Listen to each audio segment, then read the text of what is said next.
Well, good evening, everybody. Thanks so much for joining us tonight. My name is Adair. I'm one of the program coordinators with the Saskatoon Industry-Education Council. So glad that you could join us tonight. We are broadcasting tonight from Saskatoon, which is Treaty 6 territory and homeland of the Métis, and we're very excited to be reaching students in Saskatoon and surrounding area and really across the province and spanning across several treaty territories in our province. So again, thank you so much for joining us. So our event tonight, our City Police and Rcmp Career Pathways panel, is part of the SIEC's Emergency Services Spotlight on Careers Week. At the end of today's event, I will be sharing some more information with you about another upcoming live event that we have that you could take part in, as well as where you can find some resources if this is indeed a career path that you're thinking about following. So we hope you can stay tuned for that. We're also going to gather some feedback from you at the end. So I just want to give you a little bit of information about who we are. So the Saskatoon Industry-Education Council, if you haven't heard of us before, we're a group that provides career development and discovery opportunities for youth, educators, and career practitioners through customized programming. Now, normally we host about 40 live events per year. Obviously, this year is a little bit different, and we have a lot of our events online. But some of the programs that you see on your screen right now are some that some of you may have been familiar with before, and if not, we encourage you to check them out at the link that you can see on your screen on our website.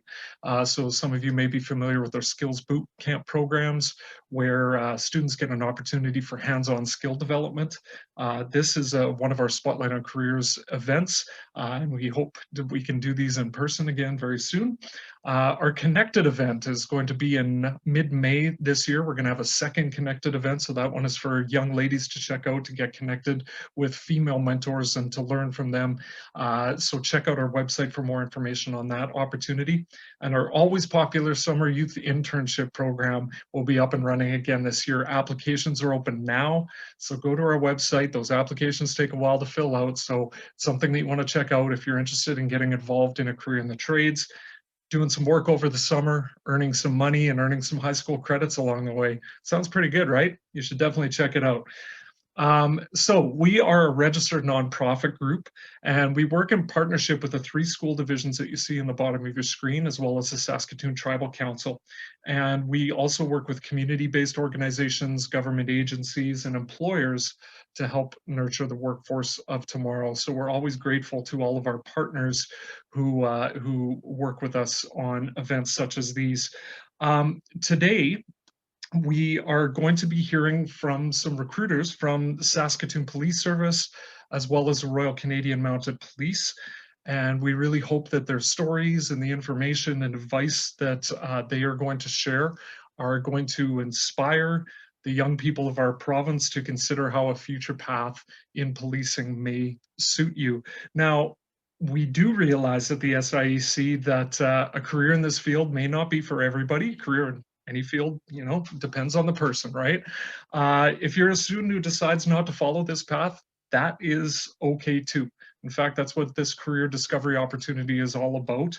If you cross a path off your list, you can really zone in on finding your passion, right? So we do hope that that you gain something from this presentation either way. I would also just point out that this is a webinar format, which is different than some people may be used to on Zoom.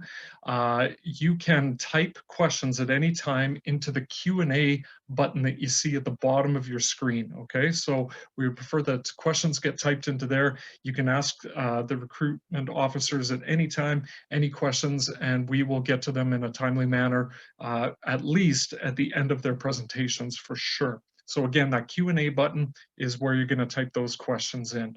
So make sure you're asking lots of questions tonight. Here's your chance to interact with these folks and find out what you can start doing now in high school in order to get ready for a future career here. So first of all, folks, we're very glad that Constable Pam Fouquet from the Saskatoon Police Service is joining us tonight. Constable Fouquet is an Indigenous recruiter with the Saskatoon Police Service. She is Métis. She was born and raised in Prince Albert, and she started her policing career with the Rcmp in 1998 when she was posted to the Prince Albert detachment. LaLoche, Melfort, and the Warman Rcmp. So it's nice to see that connection between SPS and Rcmp tonight. That's great. In 2011, she joined the Saskatoon Police Service, and she's worked on patrol, community services as a community liaison officer, school resource officer, economic crimes, and now currently in recruiting. That's a very diverse path, Constable Fouquet. I know you're going to have a lot of great experience and stories to share with us today. So we're looking forward to learning with you. So Constable Fouquet, I am going to turn it over to you. All right. Well, thank you, Aaron, for that awesome introduction. I think you said it all, and maybe you don't even have to say anything now, but thank you for that. So yes, I am the I am a like you had mentioned, and I am the Indigenous recruiter for Saskatoon Police Service. I'm new in this role as of January, however, not new in policing per se. We've had some really exciting processes go through our building in the last month. We just finished or about to finish a hiring for a new position with Saskatoon Police Service. It's called the Alternative Response Officer position. And so we are looking at hiring 4 officers for this position. And ultimately, it's very similar to a police officer. However, their title would be a special constable, and they would be responding to calls downtown in our core area, and very similar to calls such as mental health issues. They would also be working and dealing with the businesses and restaurant owners downtown, and then also helping out with the units within Saskatoon Police Service. So we're pretty excited to get this new position. It's 4 officers that we're going to be hiring by this week, and they'll be starting April 12th or so. So we're pretty happy to have this new position and see how it goes in our service. But yeah, as Aaron had said, my job as a recruiter is pretty difficult. We get about 600 applicants a year. And out of those 600 applicants, my job is to draw as many Indigenous people to our building as we can. And because I'm new in this role, I'm always, contacting different people and whatnot to try and get different ideas and different ways of approaching, different agencies, just to let them know that we are hiring.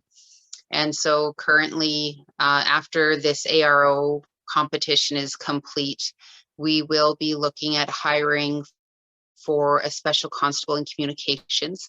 So for those of you who are unsure what that is, it is a special constable that would be taking and receiving 911 calls and then dispatching them to our officers. So that's going to be in June. And then we will also be hiring for regular members in July. So we are going to have these 2 competitions side by side. So I don't see my office being slow at any time, but it's still great. So for those of you that are interested in policing, I thought I would give you some information about our recruiting process. And all of this information is on our website. So at any time, if I'm speaking too fast or not sure, you can always visit our website at saskatoonpolice.ca. And under the career tab, you'll find a lot of the information that I'm talking about. So the requirements to become a police officer, you need to be 18 years of age. You have to have a grade 12 or equivalent to GED. You have to have a valid driver's license, a good moral character, so it means no criminal record.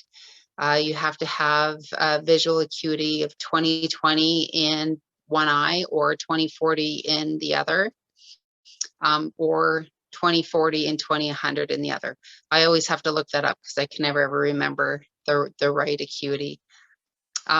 Obviously excellent health, because part of the process is you have to run a POPAT, and that's the physical ability test, and it is quite difficult. If you've never seen it ran, I would suggest that you go onto our website and look at some of the videos that we have posted there. It is quite difficult, so I would expect that if you are wanting to apply, that you attend in good physical shape. Also good command of English, written and oral. And then, of course, a proven record of satisfactory job performance and volunteerism. So those are our basic requirements. And so, like I said, we do get quite a few applicants throughout the year. And what it boils down to is a competition. And what I mean by that is oftentimes we will have people with extra education. So they might have post-secondary education, and it might be anything from a law degree to two-year degree in law and justice, or some kind of policing degree from Lethbridge College or Sask Polytech, and all of those are great. And so if you think about applying for police down the road, consider furthering your education if you can afford it, for one, and two, if you're interested in learning more about policing before entering into this career. The other thing that I would suggest is even taking up relevant employment. So we have a lot of people that will come to us who have previous work experience, such as a loss prevention officer or asset manager. They might, have worked at Cabela's, or they might have worked at, Superstore as a loss prevention officer, or perhaps even Sask Health, being a security guard at the hospital. All of those jobs are very relatable to our business and, look very good on a resume. And so if you are considering situations or even, this position, I would consider some of those ideas before applying. And again, if you have any questions about this, you can send an email to our recruiting email, and myself or my boss, Sergeant Frank Pronto, will get in touch with you, or I'll get in touch with you just to answer any of your questions. The regular officers, once you decide, I guess, that you're going to apply with us, the process is this: you have to write a SIGMA test, which is a mental abilities test, and you have to get a 57% to pass. So it's 74 questions that has to be completed in 35 minutes. You have to run a POPAT, which is on a scheduled date, so you have to register for that POPAT, and you have to run it in 4 minutes and 45 seconds. Once those two are complete, you would fill out an application for us, and the application is on our website. And so there are 82 questions, and it sounds very long, and yes, it is, and it asks a lot of questions that you're probably wondering why we need to know this. But in the end, we're trying to find the best person who would be great for this job. So you would have to fill out that application. And once that's complete, we would review it. You would be called for interview if we felt that you were, if you, were acceptable for this position. And then once that was complete, if we felt that you were successful in that, we would push you to a polygraph. And if you were successful in that, then you would have to complete what's called an MMPI, which is a psychological test. And then after that, psych evaluation, where our psychologist would sit down and discuss the outcome of the test. And then after that, we would review your references, and then you would go to a final panel where you at that point could be provided a job.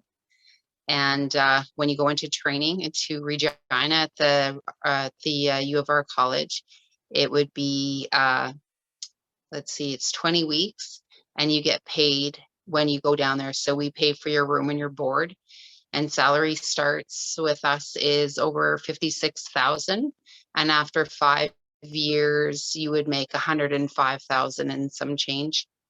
And then as we get increases, you would obviously get increases as well. A special constable, their salary starts at 54,000 and some change, and after 5 years, 86,000 and change. And then this new ARO spot, they make 56,000 and change, and then after 5 years, they will make 89,000 and change.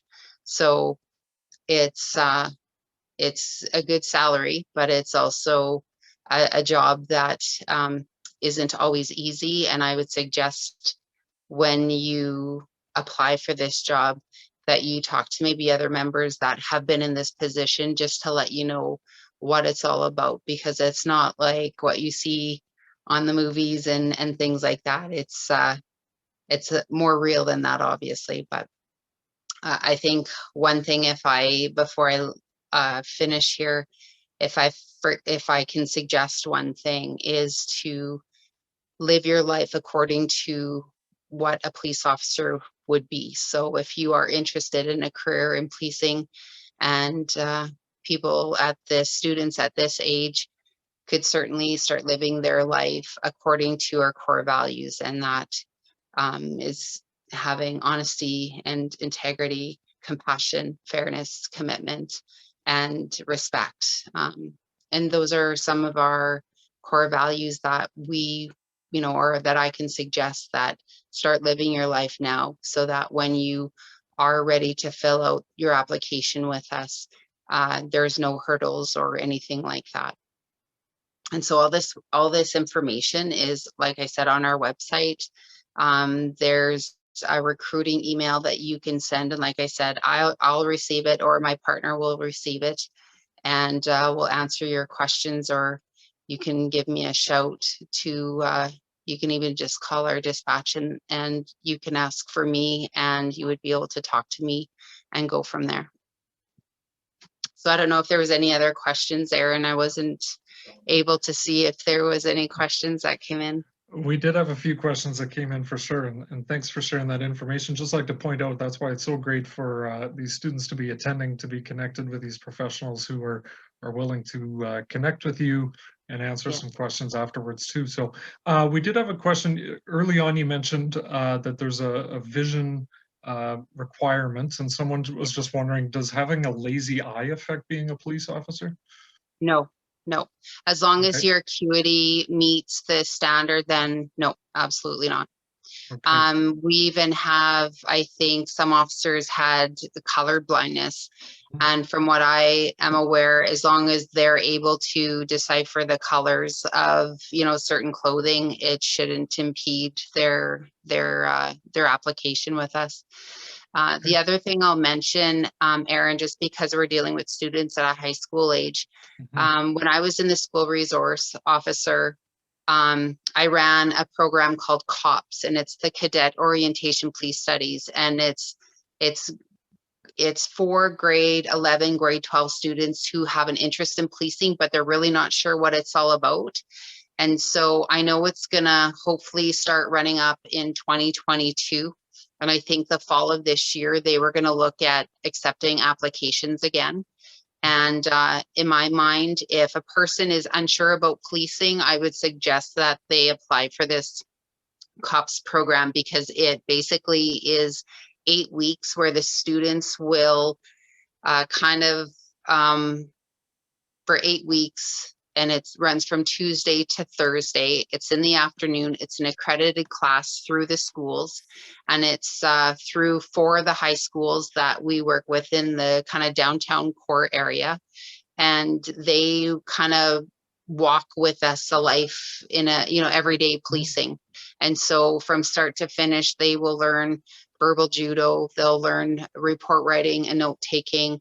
Through the whole 8 weeks, they go through a murder investigation. So we take them through it start to finish, and they are the ones that have to investigate it and figure out, who the suspect is. And then we teach them how to question and take statements, and then they also have to interrogate. So at some point, a suspect is arrested, and now they are essentially investigating them and interrogating them as a suspect. So, I mean, I can go on and on about it. It's just a wonderful program, and it's been canceled because of COVID. But if they are unsure but want to know what it's all about, that program all in itself is something that they would be able to at least get an insight of whether this would be for them. They do drill and everything. Like, Oh, wow.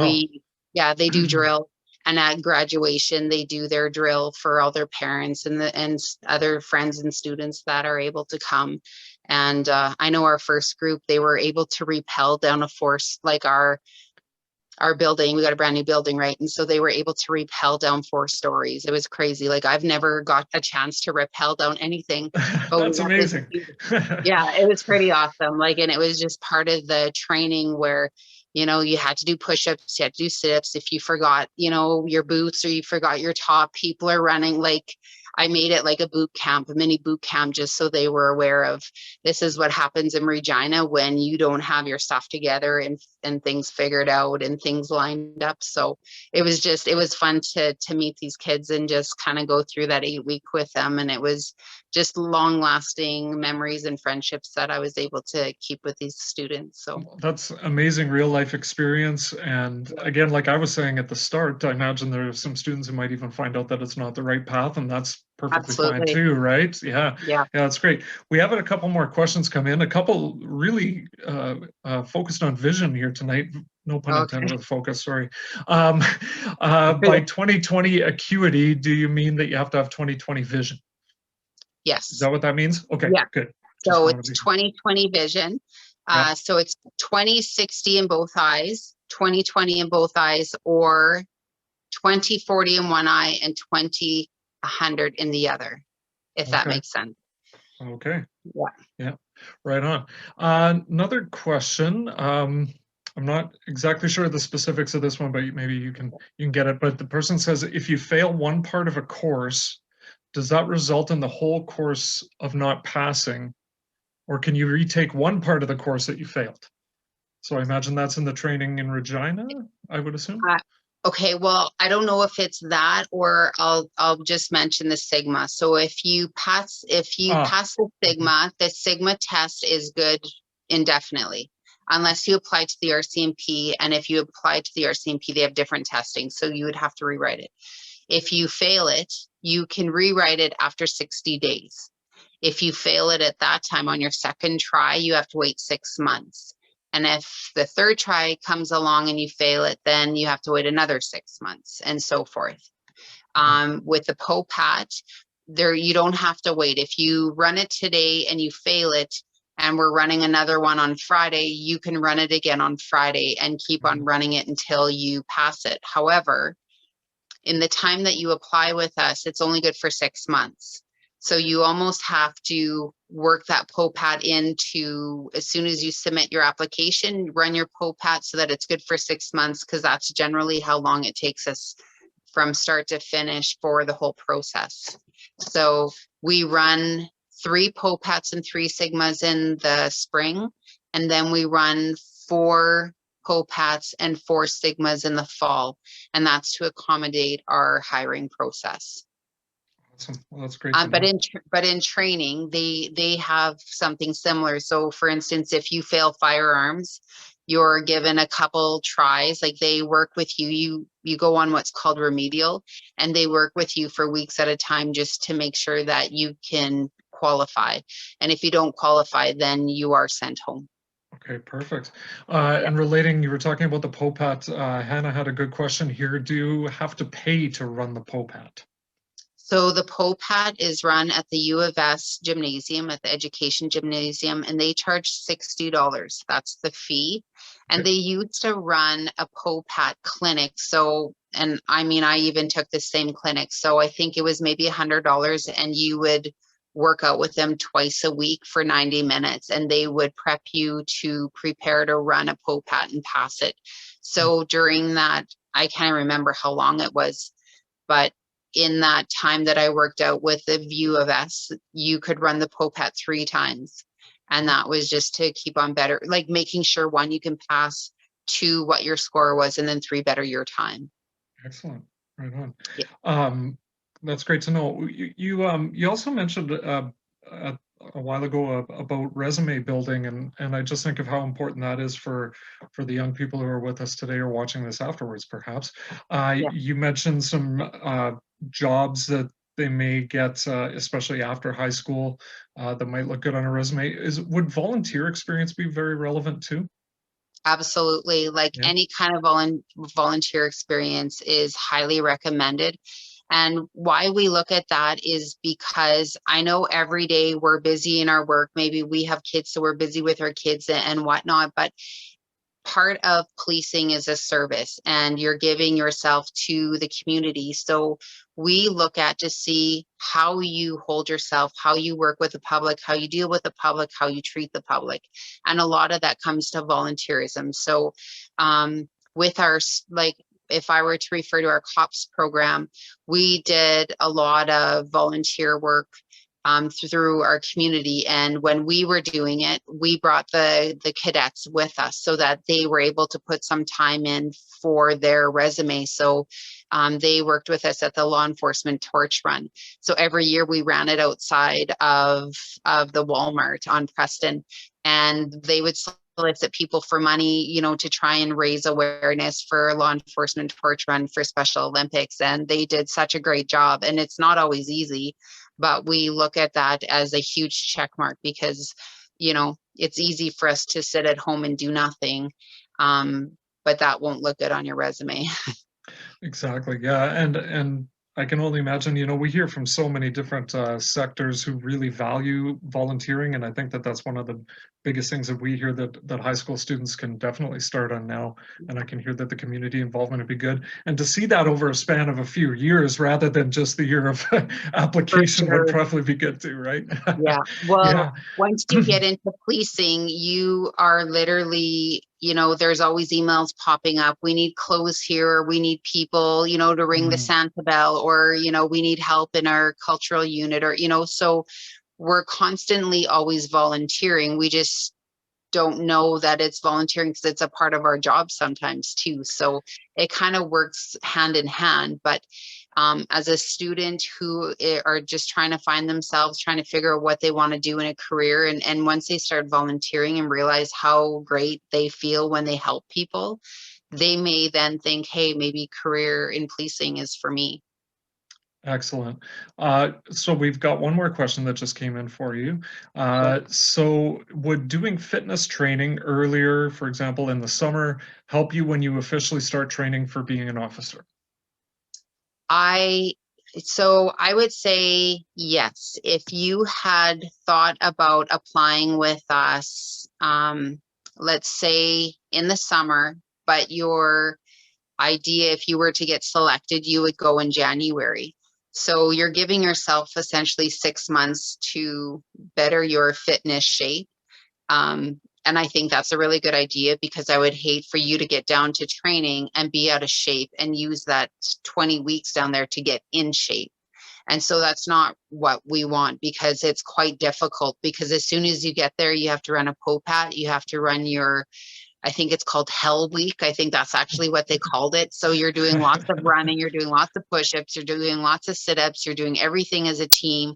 You're trying to figure out what's what, where everything is. You're getting lost and you're getting yelled at. And it's just, it's Hell Week because they're trying to break you in a sense, right? They're trying to see how much stamina and passion you have to make it through this. So I think if you can go down in training in the best shape, then that's one less thing you have to worry about. And then you don't have to worry with injuries either, right? There's lots of Yeah. people get shin splints down there and stuff Mm. because you're always running on pavement generally in the summer. So, I mean, if you could really look at being in shape before you even apply for us, that would be huge, but that's not always the case either. Excellent. Well, I'm hearing a theme of just really starting now, you know, starting early at least. So Yeah. that's excellent. Oh, and one more question did come in. I think this is a little quicker one, but we'll land on Okay. this. Person was just wondering if your weight or height matters. No, but when I joined the RCMP, there was a height restriction. And so of course I made it, thankfully. But I know even before that, there was a weight restriction, which is kind of bizarre now, but there is no height restriction. There's no weight restriction, just an age restriction. And that's because if you were to probably arrest someone, you need to be an adult. Yeah, excellent. Yeah, perfect. You know what? We just keep getting them. You're just doing so well. The people want to hear from you, so that's great. A person was wondering about if there are any high school classes that they should consider taking, other than the program you mentioned. Yeah. But anything that Well, they could consider? if they have sociology, psychology, law, anything to do with kind of human services. So I know people come to us with a social work degree, and that is phenomenal. I think that's just another kind of umbrella, that another agency that we work with very closely in this type of work. So anything like that, sociology, I'm trying to think of what else. I don't know. I think anything that deals with human services, anything to deal with people and, you know, different varieties of behaviors and things like that, I think is great. I think after that, if you're able to take anything online, I know university is really expensive, and I can't say for sure, like, oh yeah, if you go out and get a 5-year degree, we're going to hire you right off the bat. I can't say that, but I do know that work experience and life experience is huge when it comes to hiring, for sure. Yeah. Fantastic. So lots of avenues to think about for students Yeah, here, yeah, especially your path from high school and even your post-secondary right there. So that's yeah, for really sure. good to know. Yeah, well, I want to thank you so much for Yeah, thanks for your having me. time tonight. And I also just wanted to say that if you do have an opportunity, you mentioned that students can reach out to you. If you did want to type your email into the chat, that would be great. That if or a contact number, so that students here could get a hold of you, that'd be great. Sure. But so students, what a great opportunity. If you do have some more questions for Constable Fouquet, there's an opportunity for you to reach out to her. So definitely do that. And again, Constable Fouquet, thanks so much for joining us tonight, and we really appreciate your time. Yeah, thank you so much. Awesome. So folks, we do have, there we go. We do have a second half to this, as many of you should be aware of. So for those of you who are thinking of this path in policing, I know a lot of students we've worked with in the past wonder about differences between these two paths. So we're very, very lucky to have two recruitment officers from the Royal Canadian Mounted Police with us here tonight. So Constable Lauren McDonald and Constable Daniel Redekop are with us. So we're very, very glad that they could join us. Constable Redekop is from Waldheim, Saskatchewan, not too far from here in Saskatoon. And he has been with the Rcmp for 15 and a half years. So he's got some good experience to share with you here tonight. And Constable McDonald is from Halifax, and she has been with the Rcmp for 7 years. So we're really excited to learn from both of these constables who are here with us tonight. So I am going to turn off my screen and allow them to share theirs, because that's what you folks really want to see. And yeah, I'm going to hand it over the floor to you. And I just, again, encourage students to type in questions into the Q&A, and we will answer questions as we go, and definitely once our constables are done their presentation here. Thanks for joining us. Awesome. Thank you. Thanks for having us. Awesome. Thanks, Aaron. Hello, everybody. My name is Constable McDonald, like Aaron already introduced us. I have 7 years service with the Rcmp, and all of that has been in Saskatchewan, and I've thoroughly enjoyed it. As you guys can see here, we have a map of Canada, and all of these little dots and the different provinces show you where all the different detachments are across Canada. The different letters that you see are what we call different divisions. So we have different letters for every province. So here in Saskatchewan, we call it F division. And you guys can see Ontario and Quebec, there's not very many detachments. And the reason for that is because we have different contracts with every different province in the country. So essentially the RCMP is the FBI of Canada. So we have federal, provincial, and municipal contracts with every different province. And in Ontario and Quebec, we have federal contracts with those provinces. So there isn't any need for the municipal detachments like you see here in Saskatchewan. And so they have more federal units in those two provinces. And another reason why we show you guys the map and show you where all of these detachments are is because when you apply to the RCMP, you have to be willing to relocate anywhere. So make sure you're speaking to your spouse or your partner in your family and make sure they're also willing to relocate anywhere. When I joined from Halifax, I knew that I would not be going back to the Maritimes, and I signed the dotted line agreeing to go anywhere. And my first posting was in Carrot River, Saskatchewan. So just make sure when you do join the RCMP that you are willing to relocate. So as you guys are going through here, this is what we're looking for just basic qualifications for people who are applying. You got to be a Canadian citizen or a permanent resident that has been in Canada for the last 3 out of the last 5 years. You have to be 18 years old to apply, but 19 years old by the time you graduate our training facility. You have to be proficient in English or French. The myth out there is that you need to speak both. You don't. I only speak Sesame Street French, and I am still a police officer. But if you do speak French or another language, that's just an added benefit for you as you do the policing world. You have to have a valid unrestricted driver's license. So that means you have to have a full Class 5 license. You can't have any restrictions on it that says something like you can't drive at night or you can't drive over 80 kilometers an hour, because we both do those things. So full Class 5 driver's license. And you have to have your grade 12 diploma or equivalent, your adult GED. And when it comes to classes, we really don't kind of care what you had. As long as you walk across that stage, get that piece of paper that says, I've graduated grade 12, then you're good to go. And no criminal record. Those are the basic qualifications that you need just to apply. So this is a look at our selection process. So when we are having applicants sign up for the RCMP, this is what it looks like for you to apply. So you're going to start with an online application on the Canadian government website as under police officer. And there'll be a couple forms that you'll have to fill out. And once you're cleared to go there, they'll set you up to write the RCMP entrance exam. So here in Saskatchewan, we write them in Regina, Saskatoon, or Prince Albert. When you go for your exam, there's also a mandatory career presentation, and it's similar to what you're going to see tonight, but it goes into a little bit more depth. After you pass the RCMP exam, the entrance exam, you'll go on to a giant stack of forms that you have to complete. There's going to be tons of information they're going to want from you, and the really good tip that we give is just to be honest. Something you think may defer you from the process or kick you out of the application process, the RCMP may actually consider it as life experience. So please be honest when you're filling out these forms. They'll ask you to list where you've lived for the last approximately 10 years, your employers, acquaintances, family members. They'll ask perhaps a time that you dealt with conflict. They'll ask about your alcohol and drug use, just stuff like that. They'll go in depth about. Then you'll have an interview, and because of COVID right now, those will typically be done over the phone. Prior to that, they're an in-person interview.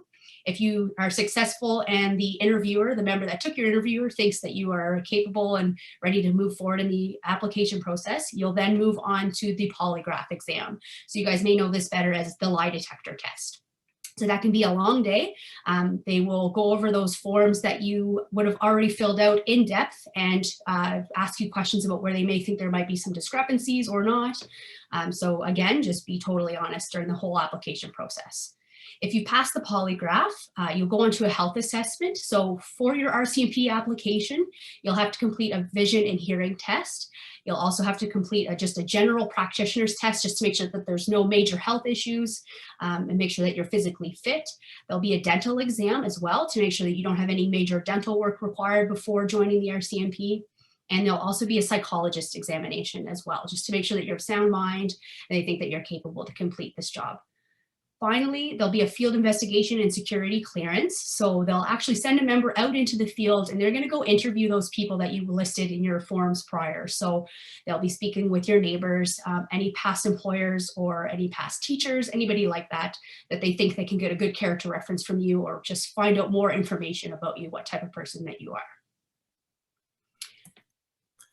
So we used to have what's called the PAIR, so the Physical Abilities Requirement Evaluation in the application process, but they took that out, and it's now you have to pass it within the first 2 weeks of training. It's similar to the POPAT with SPS, just a little different. We'll show you a video of what it looks like, okay? We're gonna have to go back to that video. I pushed the button. There. So you're going to start at the pylon, you're going to go up, take a hard right, you're going to jump over a 5-foot mat. Okay, if you touch the mat, it's going to add a couple seconds penalty. You're going to go up and down the stairs, out around that pylon, and come back up and down the stairs again. You're going to go over 2 18-inch hurdles. If you knock the stick off, adds a couple seconds penalty. You're going to go over a 3-foot vault, and you're going to get down on your back or stomach, whatever they tell you, and then you're going to get back up, and you're going to do that 5 more times. Okay. After you're done that obstacle course, you're going to come to a push-pull machine at 70 pounds. You're going to push that weight up and you're going to walk in 6 complete arcs. Once you're done those 6 complete arcs, you're going to let the weight down and you're going to do 4 controlled falls, 2 to your front, 2 to your back. You're going to get back up and you're going to pull that weight up.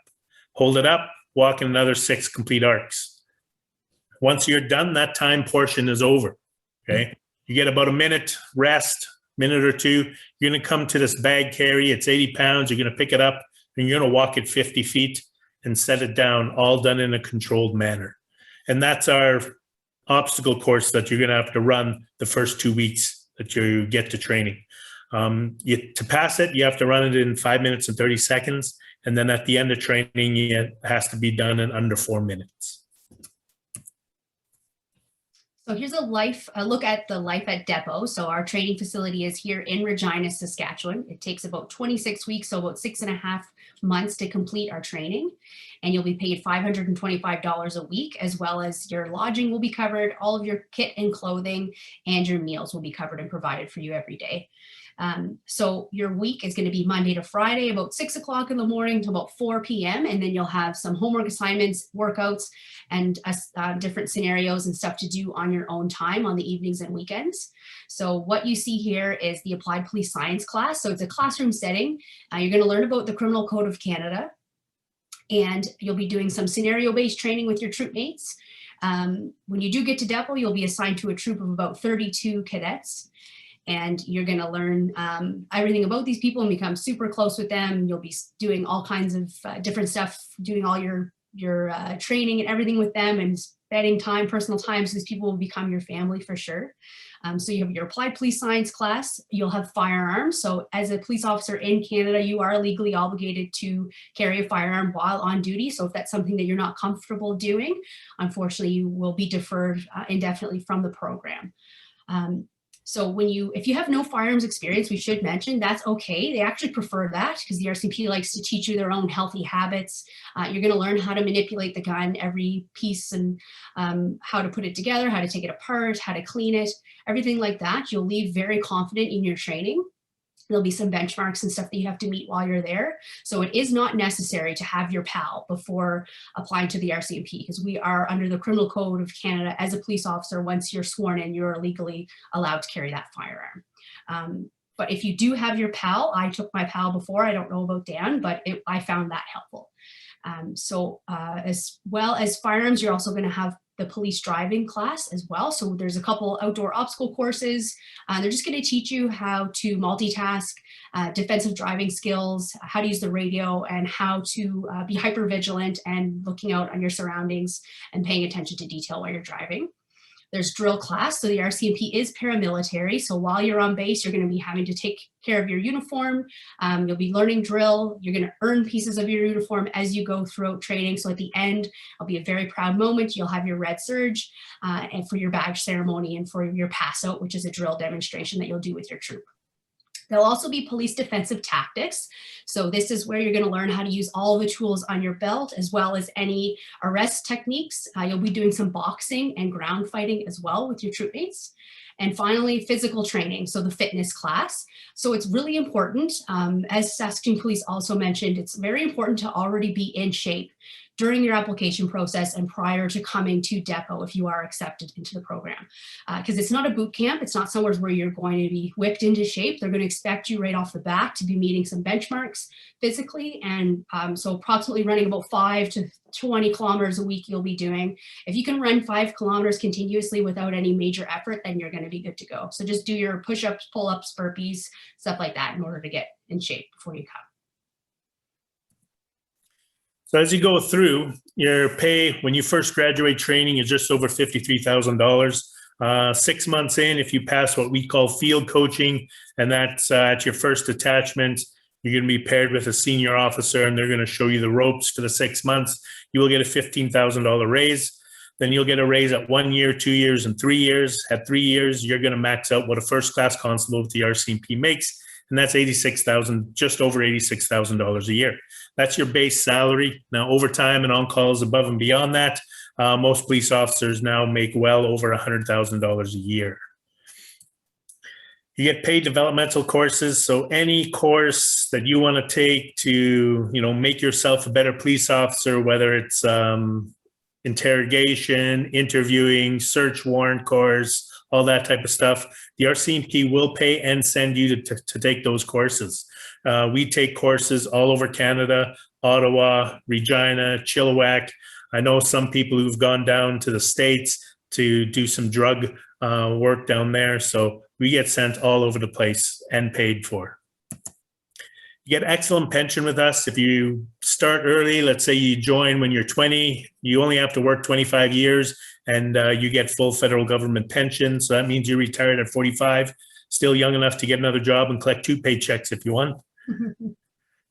You get generous medical, dental, and family health plan. Pretty much if something goes wrong with you, we will get you fixed. One of my partners had back surgery a couple of years ago and she was able to continue to do her job, but was able to go to chiropractic, massage therapy, all that type of stuff, and never had to pay a dime out of her own pocket. You get vacation leave, 3 to 6 weeks. It depends on your years of service, but everyone will start with 3 weeks of vacation. And if by chance you want to start a family, ladies, if you're interested, you can start a family in this organization. And on maternity leave, you get about 93% of your wage. And fellas, you can also take what's called parental leave. I believe it's 9.5 months that you're able to take as well. So one of the major benefits to working for the Rcmp is that we have over 150 different career specializations. So what that means is when you do go to your first detachment, you'll be a general duty investigator. So essentially you're a detective, you're in charge of your files from start to finish. But typically a member will be a general duty investigator for about 3 to 5 years, or anywhere above 2 years. And then you can start specializing in different units. So if you have a passion in something, say forensics or canine, which is super, super popular, during that first few years of general duty experience, you can take a look at working with those different units to try and then specialize down the road in your career. So the opportunities are endless with the Rcmp. So here's just a quick list of some of those things that we offer. So like I mentioned, general duty investigator. So essentially you're a detective when you come to your first posting. Forensic identification. So they are in charge of coming to any scenes like car accidents, any homicides, break-and-enters, robberies. So they're going to get all that extra evidence that the general duty investigator will need to help solidify their file. So they'll be doing fingerprinting, blood spatter. There's also the drugs and organized crime investigation. So typically these members are undercover, wearing plain clothes, working any major drug files or any major organized crime groups. So there's also undercover operations unit as well. So they'll do surveillance, wearing plain clothes as well. Financial crime unit. So if you're somebody that has a background in banking or any finance, if you have a financing degree, that might be something that you're interested in doing. And the emergency response team. So it's the Canadian version of SWAT. In the RCMP, we call it emergency response team. So you have to be very, very physically fit to join this team. They have a separate pair, which is much more difficult. And you have to be a very good swimmer as well. So they would be responding to any high risk files. So hostage negotiations, active shooters, stuff like that. So police dog services, I mentioned canine. This one's very competitive. It's very, very popular. So if you love dogs, if you're physically fit, they also have a separate pair that they run with the dog. So you would quarry a couple puppies and train them at home, as well as whatever general duty work you're doing at the time. And so that one is competitive. There are a lot of people that are wanting to become the canine officers, but still possible. Marine services, so we don't have those in Saskatchewan, but on either coast of Canada, there'd be marine services. So, and then integrity border enforcement team, so they'd be working along the border, national security, and there's so many more that I can talk to you guys about. There's like a warrant drafting team. Geez, what are some of the popular ones, Dan, that are interesting? I don't know. There's Air Marshal. 150. Yeah, Air Marshal program, underwater recovery, so you scuba dive for a living, just lots of different things. We have a few more jobs in the RCMP, you know, because we're federal, that maybe SPS doesn't have, but you'd be able to look at them on our website there at the bottom of the screen, www.rcmpcareers.ca. You can take a look at that. We've got videos to watch. Yeah, so it's lots of opportunity for you to do lots of different things around the world. So it's pretty cool. So that's it, everybody. Like Dan, my partner, already mentioned, there's our website for you guys, and we can also, Aaron, put our email in the chat too, if anybody has any other questions. Yeah, that would be fantastic to see that email for these people to contact you. That'd be great. And we have had a few questions come in, and I'd encourage the students to keep typing them into Q&A here, because we do have a few minutes left with our constables here, so we can get to those questions. So if you don't mind, I'm just going to throw you some questions rapid fire here.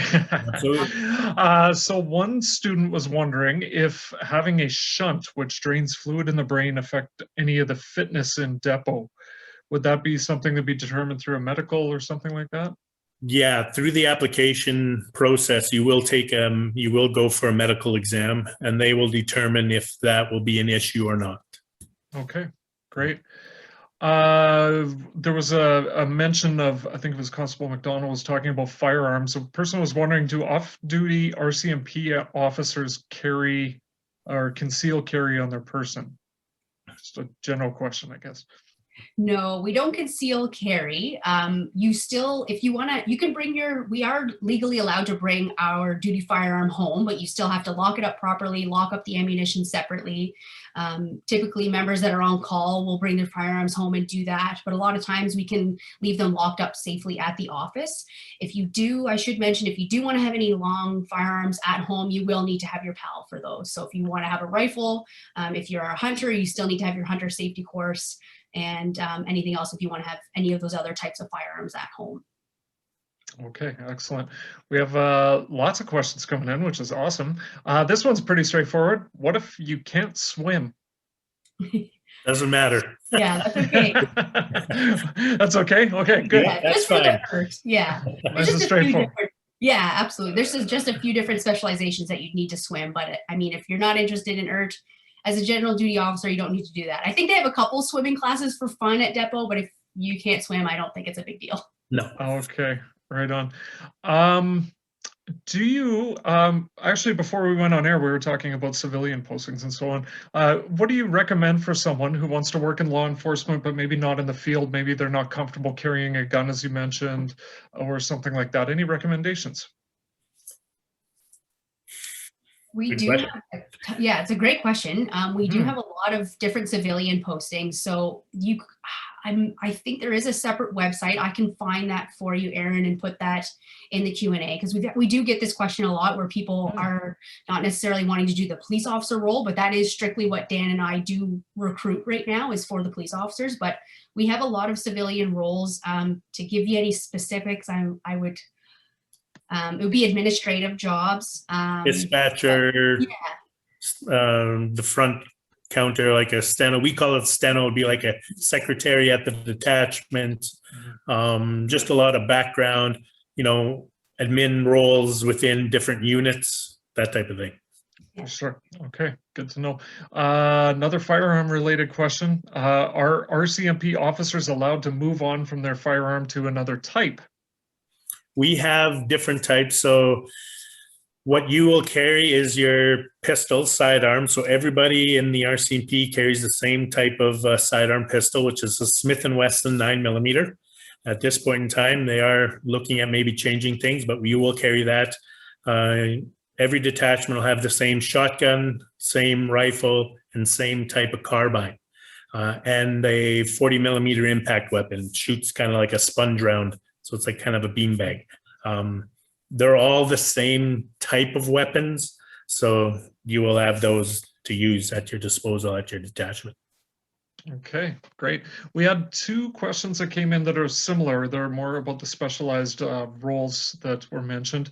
The first question was, how many years do you have to serve to qualify for a specialized role? And the other one was, how would you get into homicide or major crimes units? So typically it's about anywhere from 2 years plus. They do like you to get that general duty experience. So for example, if you had an interest in homicide or major crimes, you could let your supervisors know what type of path you want to take in your career, and they can, if there's any those types of files that come into your detachment, they may make you the lead investigator on those files, and you can kind of gather that experience with those type of files. Or you can even sometimes essentially job shadow those different specialization units. Sometimes they're really good about it and they'll bring constables in and you can come job shadow on a couple different major files, stuff like that if you are interested. But yeah, it's anywhere from, like with the RCMP, we relocate every 3 to 5 years. So I would say probably around that time, then you might start looking at specializing in something else if you wanted to. But it's different for everything. I don't know if Dan can add to that, but it's different for whatever you want to specialize in. You can take different routes. But yeah, for me, I've got 2 different other units that I'm part of. Recruiting is my first job, but I'm also a firearms instructor for the RCMP, and I'm part of the Saskatchewan TAC Troop. Both of those units I can do on the side of my desk, for lack of a better term, as I'm doing recruiting, if I can, if time allows. So, it depends on where you want to go, what you find interesting, that type of thing, and you can just focus your career that way. Excellent. But we should mention, you don't need any prior schooling or anything like that. If you are interested in, for example, forensics, the RCMP will send you on those courses. They'll provide all of that, what you need.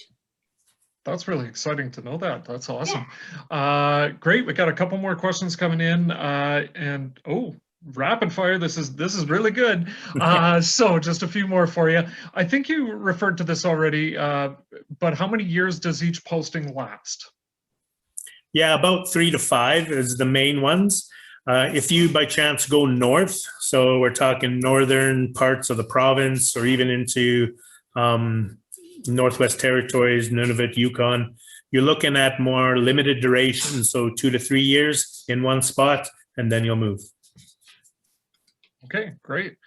What would occur if you were to buy a house where you were posted? Would you have to move? Would you have to sell your house and move? What kind of considerations happen when people get their posting changed?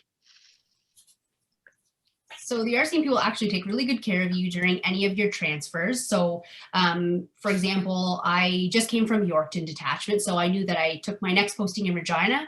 My husband's also a member, and we got sent on what they call a house hunting trip. We had bought a house in Yorkton, and so we owned a house. And once we got our transfer, we put that house up for sale.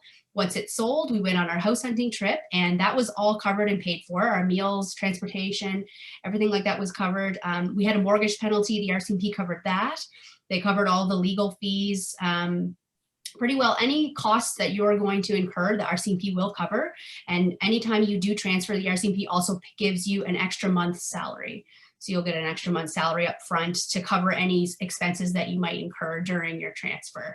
Because it's kind of an inconvenience to move every 3 to 5 years. Some people really, really like it. I actually like it because you get to experience new things, work with new people. If you don't like your coworkers, don't worry, you're not stuck working with them forever. So yeah, they do. I don't know if Dan can add to that one too, but you are well taken care of. It's typically any major costs aren't incurred. And that's Canada-wide. If I by chance get a job, let's say back in Halifax, where Lauren's from, they will pay for everything in that move. That is excellent. So we do have a couple more for you, and then students, I think we do have some contact information where you can ask some more questions afterwards. And the email is in there right now. Perfect. Interesting one here. I like it. Do you get to drive certain vehicles at a certain rank? The person said such as like a Ford Taurus, Explorer, Tahoe. Interesting. I wonder if this person's sponsored by Ford. I'm not sure. You will drive whatever the detachment has, whether it's a truck, a car, an SUV, whatever they have for you to drive, you can drive it. Doesn't matter what rank you are. You just pick a car when you get to work, and that's your car for the day. Yeah. Excellent. Detachments are even lucky enough to have like ATVs, snowmobiles, and boats too, and you can use those as well. Awesome. Yeah. Okay. Great question. And the last one that we've got for you here, relating, I think, to a point that you just made, Constable Retake. This person says, I've heard of things such as isolation pay and northern pay. Is this something that is true? And could you explain it a little further? Yeah, that is true. It depends on how far north you go. You do get isolation pay or northern pay as well.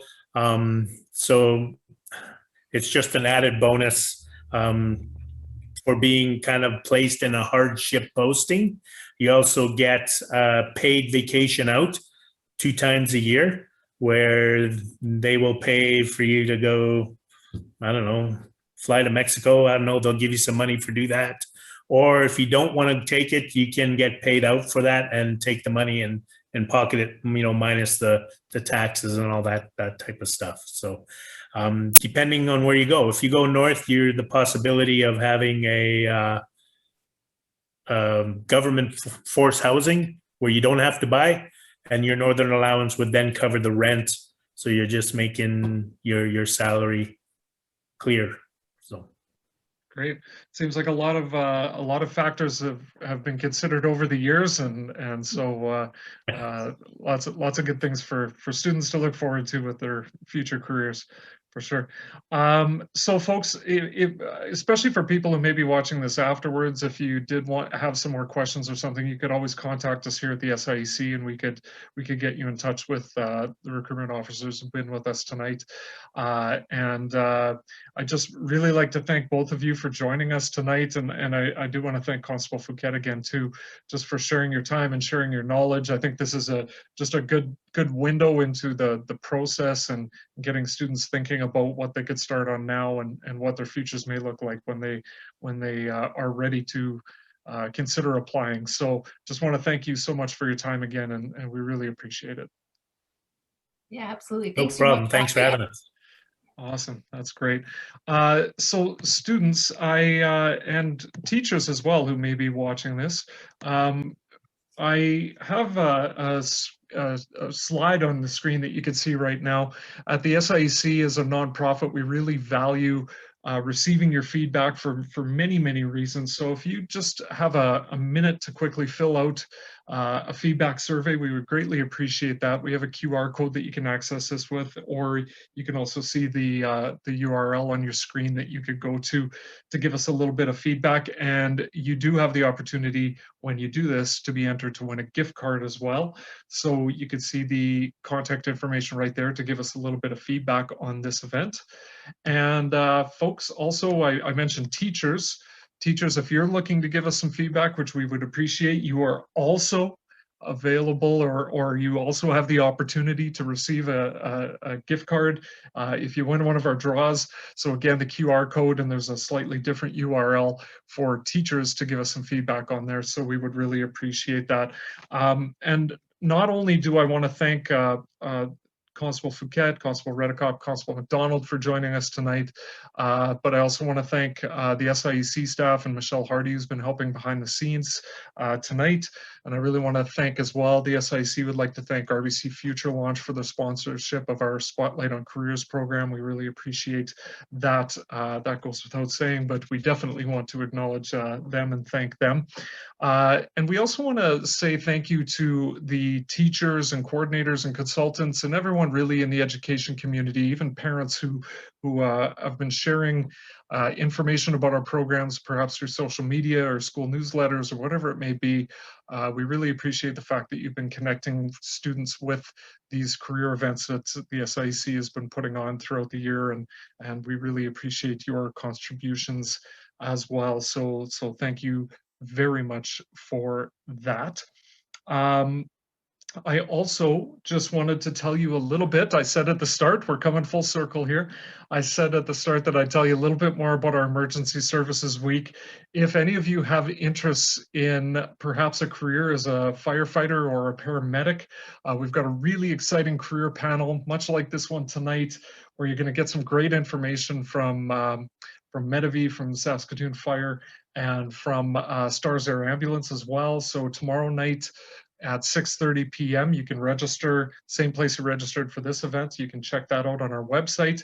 We also have a series of post-secondary videos and some resources with interviews and tours and things like that that you might want to check out on our website as well, maybe to help it just answer some more questions that you may have about a career in the emergency services. Also just wanted to mention to you that we've had several sectors that we have focused on throughout the year here. You can see all the ones we've gone through so far leading up to March.